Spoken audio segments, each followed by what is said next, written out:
कृष्णाय वासुदेवाय हरये परमात्मने प्रत्यह क्लेशनाशाय गोविंदाय नमो नमः। आज हम मोक्षदा एकादशी व्रत कथा का श्रवण बड़े ही प्रेम से करेंगे। उससे पहले जान लेते हैं विधि। मोक्षदा एकादशी पर श्री हरि विष्णु जी के साथ माता लक्ष्मी जी की विधिवत पूजा कर ली जाती है। अगर आप व्रत रख रहे हैं तो इस व्रत का पाठ अवश्य करें। जानें मोक्ष एकादशी की संपूर्ण व्रत कथा। तो साल मार्गशीर्ष मास के शुक्ल पक्ष की एकादशी तिथि को मोक्षदा एकादशी का व्रत रखा जाता है। नारद पुराण के अनुसार भगवान विष्णु को मोक्षदा एकादशी का व्रत अति प्रिय है। ऐसे में इस दिन भगवान विष्णु की विधिवत पूजा करने के साथ व्रत रखने से मोक्ष की प्राप्ति होती है। इसके साथ ही जीवन के हर संकट दूर होने के साथ सुख समृद्धि की प्राप्ति होती है। इस साल मोक्षदा एकादशी का व्रत 1 दिसंबर 2025 यानी सोमवार के दिन रखा जा रहा है। इस दिन श्री हरि की विधिवत पूजा करने के साथ साथ इस व्रत का पाठ अवश्य करना चाहिए। आइए जानते हैं मोक्षदा एकादशी की संपूर्ण व्रत कथा, जिसे हम बड़े ही ध्यानपूर्वक सुनेंगे। पौराणिक कथा के अनुसार चंपा नगरी में एक प्रतापी राजा वैकनास रहते थे, जो सभी वेदों का ज्ञानी था। उनके प्रताप और अच्छे स्वभाव के कारण उनकी जनता हमेशा प्रसन्न रहती। एक दिन राजा ने सपने में देखा कि उनके पिता नरक में यातनाएं झेल रहे हैं। अपने इस सपने के बारे में उन्होंने अपनी पत्नी को बताया और कहा कि मैं यह सुख से हूँ और मेरे पिता को इतना कष्ट। इस प्रकार राजा की पत्नी ने उन्हें आराम आश्रम में जाने के लिए सलाह दी। राजा सब आश्रम पहुँचे तो उन्होंने कई तपस्वियों को देखा।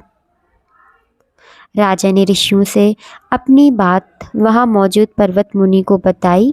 राजा ने कहा कि पिता मुझसे कहा कि हे पुत्र, मैं नरक में पड़ा हूँ, यहाँ से तुम मुझे मुक्त कराओ। जब से मैंने ये वचन पिताजी के मुख से सुने हैं, तब से मैं बहुत बेचैन हूँ। मैं बहुत अशांत महसूस कर रहा हूँ। मुझे इस राज्य, धन, पुत्र, स्त्री, हाथी, घोड़े आदि में कोई सुख प्रतीत नहीं होता है। ऐसा मैं क्या करूं? और अपनी परेशानी बताते हुए उनकी आंखों से आंसू आ गए। आगे राजा ने कहा, हे ब्राह्मण देवता, इस स्वप्न के कारण कष्ट पहुंच रहा है कि मेरा सारा शरीर जल रहा है। अब आप कृपा करके कोई तप, दान, व्रत आदि बताएं, जिससे मैं अपने पिता को नरक से मुक्ति करा सकूं। उस पुत्र का जीवन व्यर्थ है जो अपने माता पिता का उद्धार ना कर सके। एक उत्तम पुत्र को अपने माता पिता तथा पूर्वजों का उद्धार करना चाहिए। वह 1000 मूर्ख पुत्रों से अच्छा है। तब ब्राह्मण ने राजा से कहा, हे राजन, यहाँ पास ही भूत, भविष्य, वर्तमान के ज्ञाता पर्वत ऋषि का आश्रम है। उसकी आपकी तपस्या का हल वे जरूर करेंगे। ऐसे में राजा पर्वत ऋषि के आश्रम पहुँचे। राजा ने आश्रम में देखा कि अनेक शांत चित्त योगी और मुनि तपस्या कर रहे।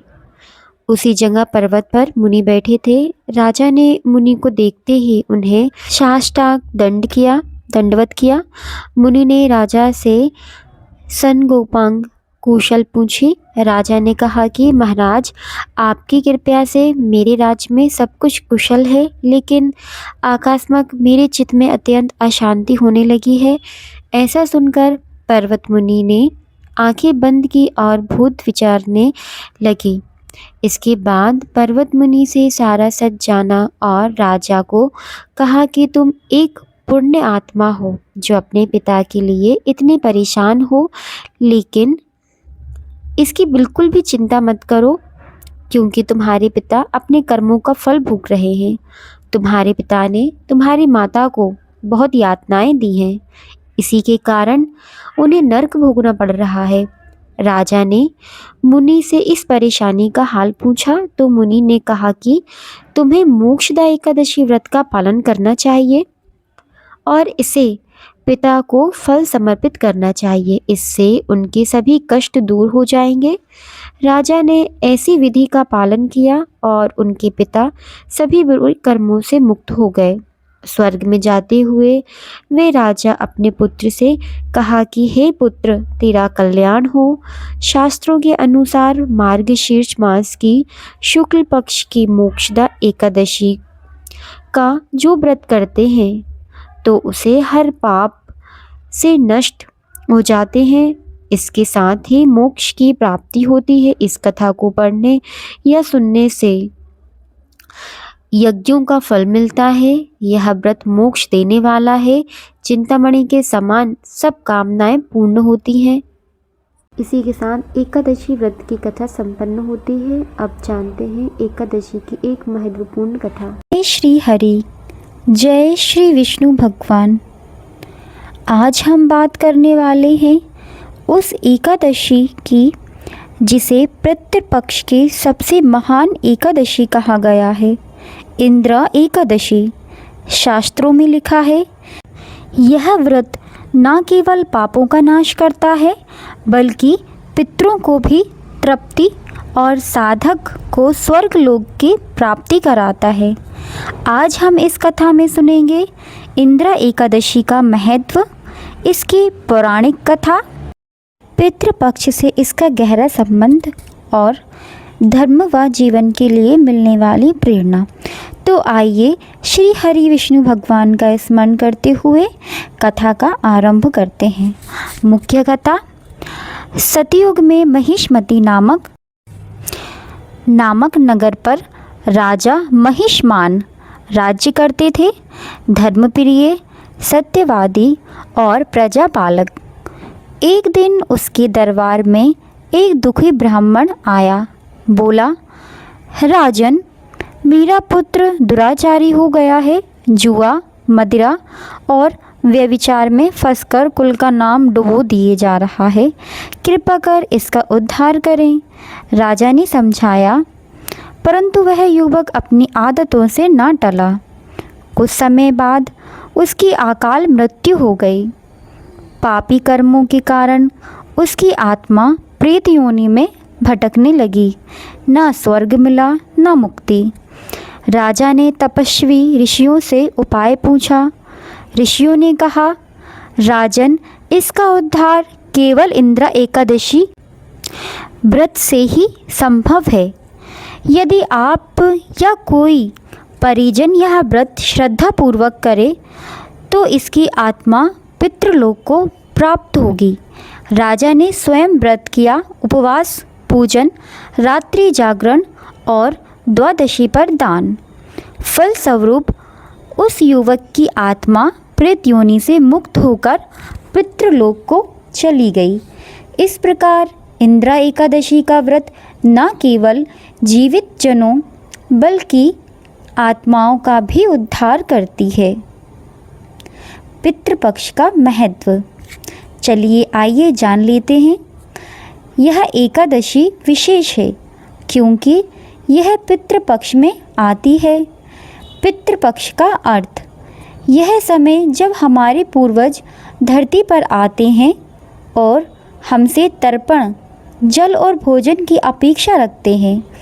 यदि कोई व्यक्ति श्रद्धा ना कर सके तो केवल इंद्र एकादशी व्रत करने से ही पितरों को तृप्ति मिलती है।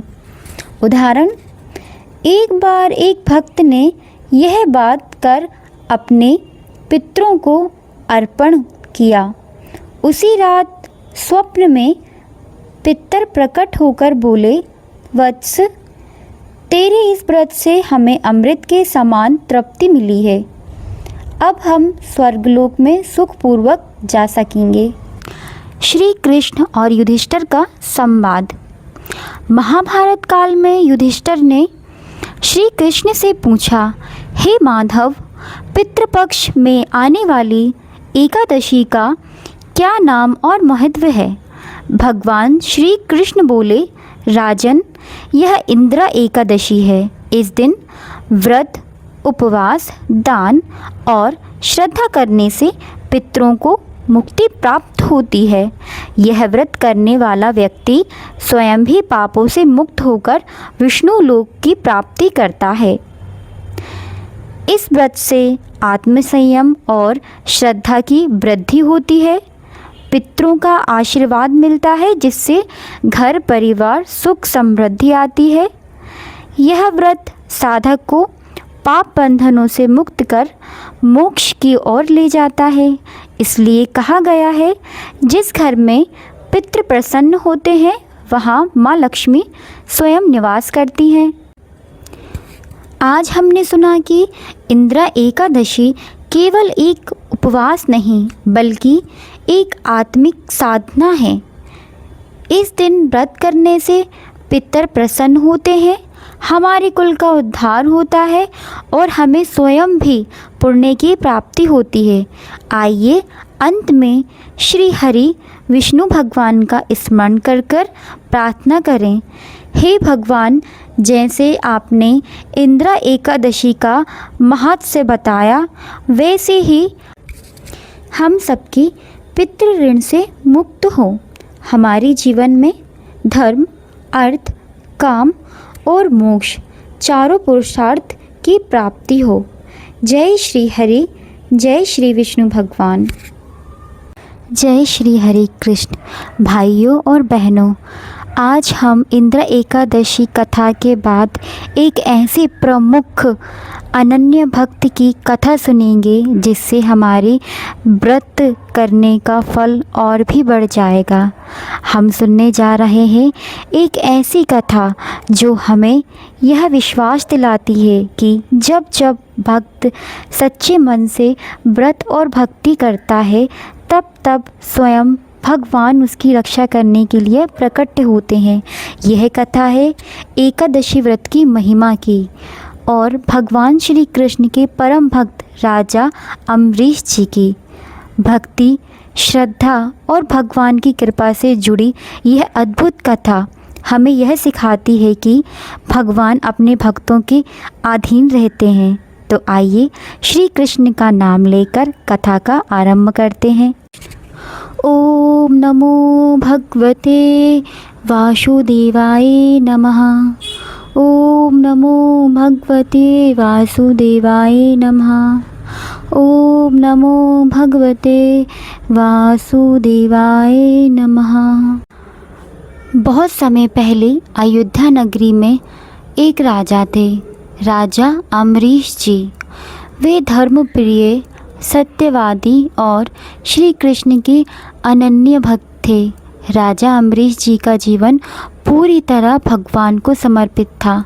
वे प्रतिदिन तुलसी की सेवा करते, हर कार्य करने में अर्पित रहते और विशेष रूप से हर एकादशी का व्रत रखते। एक बार राजा ने निर्जला एकादशी का व्रत किया। अगले दिन द्वादशी पर परायण का समय आया। उसी समय महान तपस्वी दुर्वासा ऋषि जी उनके महल में आए। अम्बरीश जी ने सोचा, ऋषिवर को भोजन कराए बिना मैं परायण कैसे करूं? उन्होंने निवेदन किया, ऋषिवर आप स्नान कराइए, तब मैं आपके साथ ही परायण करूंगा। दुर्वासा ऋषि स्नान करने चले गए, परंतु देर हो गई। परायण का समय निकल रहा था। राजा धर्म संकट में पड़े थे। यदि परायण ना करा तो व्रत भंग होगा और यदि कर लेते हैं तो अतिथि का अपमान होगा। अतः उन्होंने तुलसी जल का आचमन कर लिया, क्योंकि जल ग्रहण करने से व्रत का परायण हो जाता है, पर भोजन नहीं माना जाता है। जब दुर्वासा ऋषि लौटे और यह देखा तो वे क्रोधित हो उठे। बोले, राजा तुमने मेरा अपमान किया है, देखो मेरी तपस्या की शक्ति। उन्होंने क्रोध में एक भयानक राक्षस उत्पन्न कर दिया जो राजा को मारने के लिए दौड़ा, परंतु भक्त अम्बरीश जी शांत भाव से खड़े रहे और श्री कृष्ण का स्मरण करते रहे। तभी भगवान का सुदर्शन चक्र प्रकट हुआ। उसने उस राक्षस का नाश कर दिया और दुर्वासा ऋषि की ओर भी बढ़ा। ऋषि भयभीत होकर भागे। देवलोक, पाताल, ब्रह्मलोक, यहाँ तक कि कैलाश पर्वत तक गए, परंतु कहीं शरण न मिली। अतः वे स्वयं भगवान विष्णु के पास पहुँचे और बोले, प्रभु अपने चक्र को रोकिए, मैं त्रस्त हूँ। भगवान विष्णु बोले, ऋषिवर, मैं अपने भक्तों के अधीन हूँ, मेरा चक्र केवल अम्बरीश जी की आज्ञा से ही रुकेगा। दुर्वासा ऋषि लज्जित होकर राजा अम्बरीश जी के पास लौटे और क्षमा मांगी। राजा अम्बरीश जी ने विनम्रता से क्षमा की प्रार्थना की और सुदर्शन चक्र शांत हो गया। इस प्रकार भगवान ने अपने भक्त अम्बरीश जी की रक्षा करी। भक्तों, इस कथा से हमें 3 बातें सीखने को मिलती हैं। एकादशी व्रत अत्यंत पावन है। यह भक्त पापों से मुक्त कर भगवान के समीप ले जाता है। भगवान अपने सच्चे भक्तों की रक्षा स्वयं करते हैं। भक्ति में विनम्रता, धैर्य और श्रद्धा सबसे बड़ा बल है। प्रिय भक्तों, आज हमने सुना राजा अम्बरीश जी और एकादशी व्रत की यह पावन कथा। इससे हमें भक्ति की शक्ति और भगवान की कृपा का अनुभव हुआ। आइए सब मिलकर भगवान श्री कृष्ण से प्रार्थना करें। ओम नमो भगवते वासुदेवाय। हे प्रभु, जैसे आपने भक्त अम्बरीश जी की रक्षा की, वैसे ही हमारी रक्षा करें। हमारे जीवन में भक्ति, शांति और समृद्धि बनी रहे और हम अपने सच्चे मन से एकादशी व्रत का पालन कर सकें। जय श्री कृष्ण, जय श्री हरि कृष्ण। कृष्ण, जैसे आप अपने अनन्य भक्त राजा अम्बरीश जी की रक्षा की, वैसे ही हम सबकी रक्षा कीजिए। हमारा जीवन भक्ति और प्रेम से भर दीजिए प्रभु। हमारी आँखों में हर पल आपका ही स्वरूप बसा रहे। हमारे हृदय में सदा आपकी बांसुरों की मधुर ध्वनि गूंजती रहे। हे गोपाल, हे माधव, आप ही हमारे स्वामी हैं, आप ही हमारे सहारे हैं। हम कुछ नहीं चाहते प्रभु, सिर्फ इतना चाहते हैं कि हर जन्म में, हर सांस में आपकी भक्ति हमें मिलती रहे। जय श्री कृष्ण, जय श्री कृष्ण। कृष्ण, हमारा जीवन सदा आपकी भक्ति से जुड़ा रहे। हर सांस में आपका नाम, हर हृदय में आपका प्रेम बसा रहे। जय श्री कृष्ण, जय श्री कृष्ण। एकादशी आरती। आरती श्री हरि एकादशी, माता के भक्तों के कष्ट हरे, भव सागर से तारती। दीपक जले सुगंधित, तुलसी दल अर्पित। भोग लगे माखन मिश्री, मोहन मन हर्षाति। आरती श्री हरि एकादशी, माता की आरती श्री हरि एकादशी। एकादशी व्रत पावन, पाप हरन सुखकारी। अम्बरीश जैसे भक्तन के रक्षार प्रभु धारी। शदति वेषण जन को, विष्णु चारण निराले। भक्ति भाव से जो गावे, भव बंधन सब टाले। आरती श्री एकादशी माता की, आरती श्री हरि एकादशी माता की। भक्तों के कष्ट हरे, भव सागर से तारे। आरती श्री हरि एकादशी। जय श्री हरि विष्णु। मैं अब उन भगवान विष्णु जी को नमन करती हूँ जिनका स्वरूप शांत है, जो शेषनाग पर शयन करते हैं, जिनकी नाभि से कमल उत्पन्न हुआ है, जो सभी लोगों के आधार हैं, जिनका वर्ण बादल जैसा गहरा श्याम है, जिनकी आँखें कमल जैसी हैं, जो महालक्ष्मी के प्रिय पति हैं और जिन्हें योगी ध्यान से देख पाते हैं, वे ही संसार के सभी भय हराने वाले और सभी लोगों के स्वामी हैं, होते हैं। तो चलिए करते हैं। हरे कृष्ण कृष्ण कृष्ण हरे हरे, हरे राम राम राम हरे हरे, हरे कृष्ण हरे राम राम राम हरे हरे, हरे कृष्ण कृष्ण कृष्ण हरे हरे, हरे राम राम राम हरे हरे। आप सभी भक्तों को मेरी आज की वीडियो कैसी लगी?